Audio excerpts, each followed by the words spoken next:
Shalom, selamat malam, Jemaat GBT Firman Kudus yang dikasihi Tuhan. Selamat berjumpa kembali dalam doa multiplikasi, Kamis 29 September 2022. Mari kita berdoa. Bapa, di dalam nama Tuhan Yesus, terima penyembahan kami sebagai ucapan syukur kami, biar apa yang kami naikkan menjadi dupa yang harum di hadapan-Mu dan Engkau saja yang disenangkan. Saatnya kami mau mendengarkan kebenaran firman-Mu, sampaikan apa yang menjadi isi hati-Mu, sampaikan apa yang menjadi pesan Tuhan pada setiap kami pada malam hari ini. Di dalam nama Tuhan Yesus, kami berdoa dan kami bersyukur. Haleluya. Amin. Saudara, firman Tuhan pada malam hari ini saya beri judul Ucapan Bahagia, yang merupakan seri khotbah di Bukit yang diambil dari Injil Matius 5 ayat 1 sampai 6. Injil Matius 5 ayat 1 sampai 6. Demikian firman Tuhan. Ketika Yesus melihat orang banyak itu, naiklah ia ke atas bukit, dan setelah ia duduk, datanglah murid-muridnya kepadanya. Maka Yesus pun mulai berbicara dan mengajar mereka. Katanya, "Berbahagialah orang yang miskin di hadapan Allah, karena merekalah yang empunya kerajaan surga. Berbahagialah orang yang berduka cita, karena mereka akan dihibur. Berbahagialah orang yang lemah lembut, karena mereka akan memiliki bumi. Berbahagialah orang yang lapar dan haus akan kebenaran, karena mereka akan dipuaskan." Saudara, untuk bisa mengerti ayat ini, kita harus melihat ayat sebelumnya, yaitu di Matius 4 ayat 23 sampai 25. Demikian firman Tuhan. Yesus pun berkeliling di seluruh Galilea. Ia mengajar dalam rumah-rumah ibadat dan memberitakan Injil Kerajaan Allah, serta melenyapkan segala penyakit dan kelemahan di antara bangsa itu. Maka tersiarlah berita tentang Dia di seluruh Syria, dan dibawalah kepadanya semua orang yang buruk keadaannya, yang menderita pelbagai penyakit dan sengsara, yang kerasukan, yang sakit ayan, dan yang lumpuh. Lalu Yesus menyembuhkan mereka. Maka orang banyak berbondong-bondong mengikuti Dia. Mereka datang dari Galilea dan dari Dekapolis, dari Yerusalem dan dari Yudea dan dari seberang Yordan. Akhirnya Tuhan Yesus tahu bahwa kebutuhan dasar manusia bukanlah yang sakit jadi sembuh, yang buta melihat, yang tuli mendengar, yang lumpuh berjalan, dan sebagainya, dan sebagainya. Tetapi yang menjadi kebutuhan dasar manusia adalah hal-hal yang bersifat rohani. Maka orang yang bisa membangun dasar rohani yang kuat, mereka akan bisa hadapi apapun. Sebab jika apa yang dibanggakan diambil orang, kalau orang tersebut tidak punya dasar rohani yang kuat, maka dia akan bisa menjadi goncang. Contohnya istri Ayub di Ayub 2 ayat 9. Maka berkatalah istrinya kepadanya, "Masih bertekunkah engkau dalam kesalehanmu? Kutukilah Allahmu dan matilah." Hanya orang Kristen yang kurang ajar saja yang kecewa dengan Tuhan, karena tidak punya dasar rohani yang kuat. Ini bisa kita lihat kalau mereka sedang mengalami krisis. Tetapi orang yang punya dasar rohani yang kuat akan bisa lewati lembah kekelaman. Saudara, pada Matius 5 ayat 1 sampai 2 tadi, naiklah ia ke atas bukit. Yesus naik ke atas bukit untuk siapa? Khotbah di atas bukit atau ucapan bahagia ini tujuannya adalah untuk para murid, bukan untuk orang yang berbondong-bondong. Yesus mengajarkan hal-hal di ayat 3 sampai 4. Ini merupakan ayat yang tidak bisa dipisahkan. Nah, bahagia Ucapan bahagia yang dimaksud Tuhan Yesus ketika khotbah di atas bukit ini adalah ucapan bahagia yang dasarnya adalah perkenan Tuhan. Bahagia atau makarios itu artinya diberkati. Bahagia yang dasarnya adalah perkenan Tuhan. Kalau ada bahagia karena perkenan Tuhan, artinya ada juga dong bahagia yang bukan karena perkenan Tuhan. Kalau bukan perkenan Tuhan, artinya perkenan dari iblis. Ada enggak bahagia yang karena perkenan tidak dari Tuhan? Ada. Contohnya, orang yang menang lotre, orang yang menang judi. Itu orangnya bahagia bukan? Tapi bahagia ini tidak diperkenan Tuhan. Contoh lain, ada loh orang yang bahagia kalau melihat orang lain mengalami kecelakaan. Ini juga bahagia yang bukan karena Tuhan, tapi karena perkenan iblis. Jadi, apa yang akan kita pelajari pada malam hari ini? Ucapan bahagia atau makarios adalah bahagia karena perkenan Tuhan. Kita mulai dari Matius 5 pasal 3. Berbahagialah orang yang miskin di hadapan Allah, karena merekalah yang empunya kerajaan surga.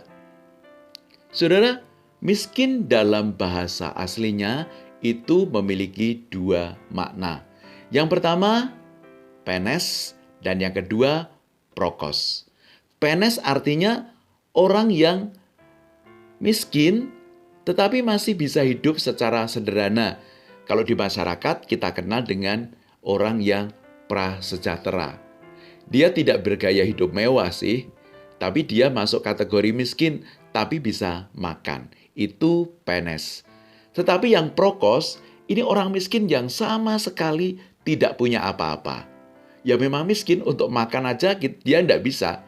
Mungkin bisa saja sehari makan untuk sekali. Jadi ini sangat miskin sekali. Ini prokos. Nah, pada ayat 3 ini masuk dalam kategori prokos. Orang yang miskin dalam hal kerohanian. Perhatikan saudara, Tuhan Yesus tidak pernah mengajarkan, Tuhan Yesus tidak pernah ngomong-ngomong hal-hal yang sifatnya material. Jadi apa yang disampaikan, apa yang diajarkan Tuhan Yesus, itu pasti semuanya hubungannya dengan masalah rohani. Contoh, ada orang yang merasa dibutuhkan. Dia sudah lakukan yang luar biasa, misalnya di pekerjaannya, di masyarakat, atau pelayanan di gereja. Tetapi pada akhirnya dia bertanya, apa sih yang saya peroleh? Mana sih penghargaan untuk saya? Tetapi ada juga orang yang miskin di hadapan Tuhan. Pakai aku Tuhan, pakai aku di ladang-Mu. Mengapa? Karena dasar pelayanan orang tersebut adalah ketergantungannya kepada Tuhan. Miskin di hadapan Tuhan, itu artinya punya ketergantungan dengan Tuhan. Kita ambil contoh, Nabi Elia tergantung pada gagak. Bangsa Israel tergantung pada mana dan burung puyuh. Jadi, orang miskin itu mudah tergantung. Maka orang yang miskin rohani akan bergantung kepada Tuhan. Hanya andalkan Tuhan. Orang yang seperti ini punya kerajaan surga. Mengikatkan dirinya hanya kepada Tuhan. Jadi saudara, tetapkan. Mau bergantung kepada siapa saudara? Pada suami, atau pada istri, atau kepada anak, atau pada gaji, atau kepada Tuhan. Jika andalkan orang lain, atau jika andalkan yang lain, artinya tidak akan punya kerajaan surga. Saudara, ada satu prinsip nih. Jangan pikirkan cara Tuhan, tapi pikirkan janji Tuhan. Kalau saudara merasa miskin di hadapan Tuhan, perhatikan, jangan pikirkan cara Tuhan, tetapi pikirkan janji Tuhan. Kita masuk pada ucapan bahagia yang kedua di Matius 5 ayat 4. Berbahagialah orang yang berduka cita karena mereka akan dihibur. Saudara, siapa yang diberkati? Siapa yang berbahagialah? Jawabnya, orang yang berduka cita. Kok bisa orang berduka cita kok suruh bahagia? Perhatikan, duka cita atau PTO artinya duka cita yang sedalam-dalamnya. Jadi sampai tidak ada satu iota pun sukacita dalam hatinya. Ini bahagia di sini, duka cita di sini yang dimaksud. Jadi duka cita yang sangat dalam, sampai itu nggak ada satu iota pun ada sukacita dalam dirinya. Jadi di sini duka cita di sini bukan duka cita karena dunia, tetapi duka cita karena rohani. Kalau kita lihat contoh Ayub 2 ayat 7-8, kita perhatikan Ayub ditimpa bara sampai berbau busuk dari kepala sampai ujung kaki, dia duduk di abu. Jadi betapa menderitanya Ayub ini. Tetapi Ayub berduka cita bukan duniawi ini, tapi karena rohani, duka cita karena Tuhan. Saudara, saya catat ada 2 macam duka cita secara rohani. Yang pertama, duka cita akan dosa-dosa kita yang telah melukai hati Tuhan. Dan yang ini memiliki 2 konsekuensi. Yang pertama, konsekuensi kekal. Ini berhubungan dengan ayat 3 tadi, upah dosa adalah maut. Ini konsekuensi kekal karena dosa kita. Duka cita rohani yang kedua adalah duka cita yang karena melihat orang jahat di sekitar kita. Kita contoh ya, ambil contoh Lot.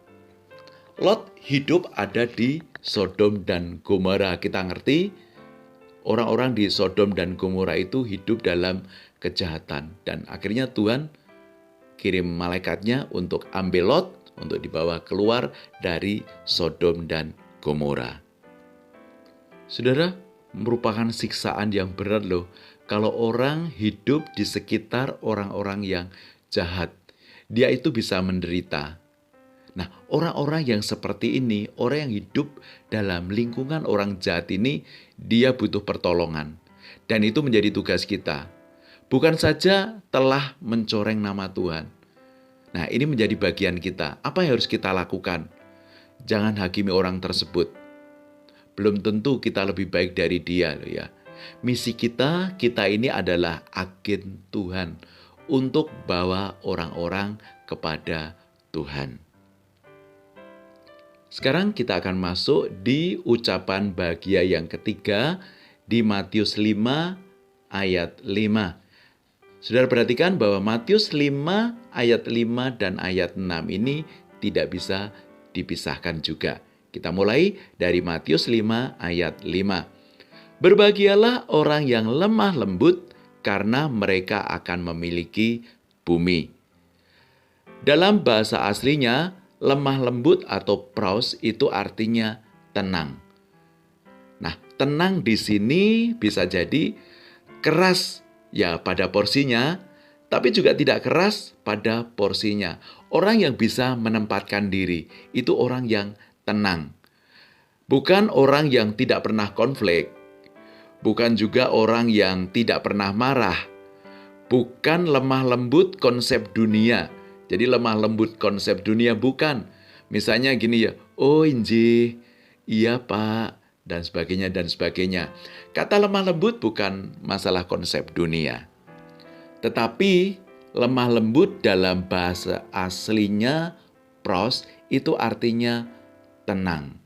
Nah, ciri-ciri orang yang pros, ciri-ciri orang yang lemah lembut, ciri-ciri orang yang tenang, itu apa saja saudara? Saya catat ya. 1, memiliki kualitas hati yang tenang.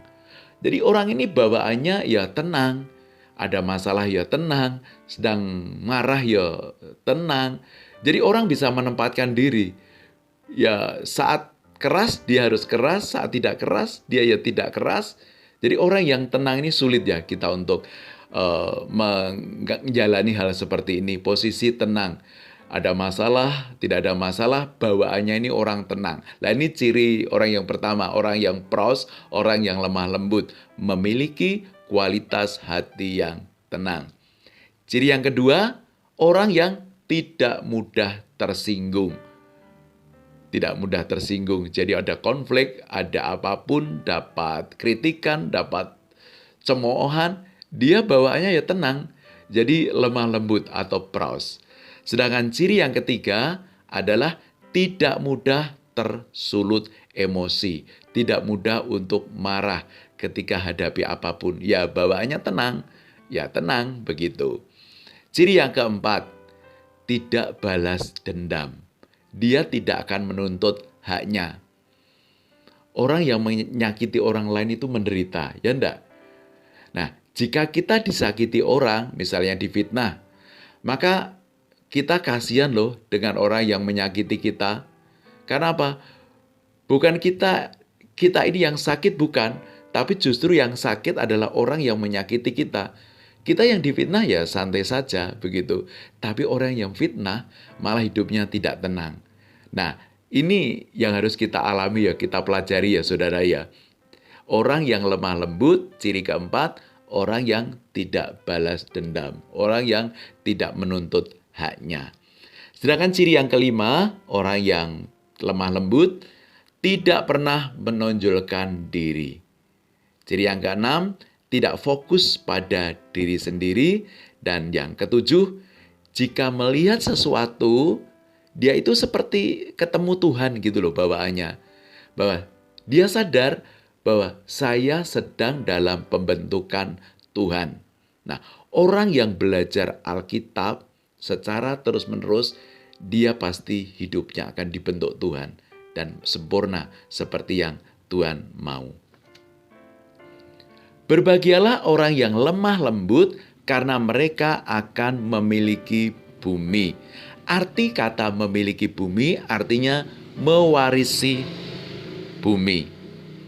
Mewarisi bumi, memiliki bumi, memiliki tanah atau negeri. Ini bicara tentang warisan. Jadi diberi tanah, diberi negeri. Orang Kristen yang bekerja demi kerajaan Allah, bukan demi diri sendiri, akan terima warisan rohani. Berkat itu diwariskan, berkat itu diberikan. Contohnya Abraham, ya enggak? Abraham diwariskan tanah Kanaan, tanah perjanjian. Dan yang terakhir, ucapan bahagia yang keempat, di Matius 5 ayat 6, berbahagialah orang yang lapar dan haus akan kebenaran, karena mereka akan dipuaskan. Kebenaran di Kaison. Kebenaran atau lapar dan haus yang tidak bisa ditahan. Kebenaran secara rohani adalah tidak sekedar menggali firman, tetapi juga ingin menjadi pelaku firman tersebut. Agar apa? Kebenaran itu bisa dinikmati. Saudara, kebenaran bisa kita nikmati. Jadilah orang yang lapar dan haus akan kebenaran. Bukan saja menggali firman, tetapi aku mau menjadi pelaku firman tersebut. Apapun keadaannya. Dan kita akan bisa menikmati kebenaran tersebut. Orang yang mencari kebenaran pasti akan keluar dari dirinya sendiri. Selanjutnya, kata dipuaskan. Dipuaskan artinya kerohaniannya bertambah, karakternya berubah. Orang yang rindu, orang yang lapar dan haus akan kebenaran, orang yang senantiasa menggali firman, mempelajari firman, merenungkan firman, dan menjadi pelaku firman, pasti hidupnya akan diubah. Hidupnya akan berubah. Karakternya akan berubah. Demikian firman Tuhan pada malam hari ini.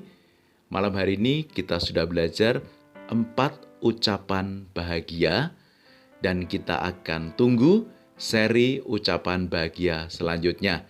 Kiranya ucapan bahagia firman Tuhan pada malam hari ini bisa menjadi bahan perenungan kita. Terima kasih, selamat malam, Tuhan Yesus memberkati.